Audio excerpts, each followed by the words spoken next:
Hello guys, তো দেখতে পাচ্ছ বিয়ের 4 মাস 5 মাস হতে আসছে, তখন গিয়ে করছে এরা ড্রিল। ভাবা যায়? কবে থেকে ভাবছি করব করব, ওই জন্য রুমটা দেখতে কত বাজে লাগে দেখতে। আর আজকে ফাইনালি ওই দিনটা চলে এসেছে। তো দেখো, ড্রিল করতে চলে এসেছে দুটো ছেলে।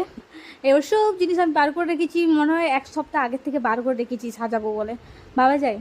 তো যাই হোক, ফাইনালি চলে এলো দিনটা। কারণ ঘর সাজাতে কার না ভালো লাগে, আমার তো খুব ভালো লাগে। তো যাই হোক, যা কিছু ছিল ওইগুলোর মধ্যে একটু সুন্দর করে সাজানোর ট্রাই করেছি আর কি।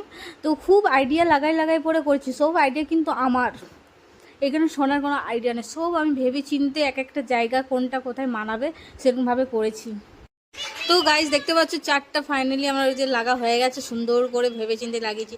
দেন এখানে এবার লাগাবো, এখানে একটা সোনার ফটো আছে সেটা লাগাবো। দেন আমার কিছু কিছু জিনিস বাকি আছে, মানে ওখানে আমি অন্য কিছু লাগাতে চাই, ওই জন্য আমি সবগুলো পিন আপ মানে কী বলে ড্রিল করেছি, পরে আমি কিনে নিয়ে আসলে লাগাবো, যেটা আমার মাথায় ভাবা আছে আর কি। তো চলো গাইজ, বাই বাই। কেমন লাগলো অবশ্যই কিন্তু জানিও। তো টাটা।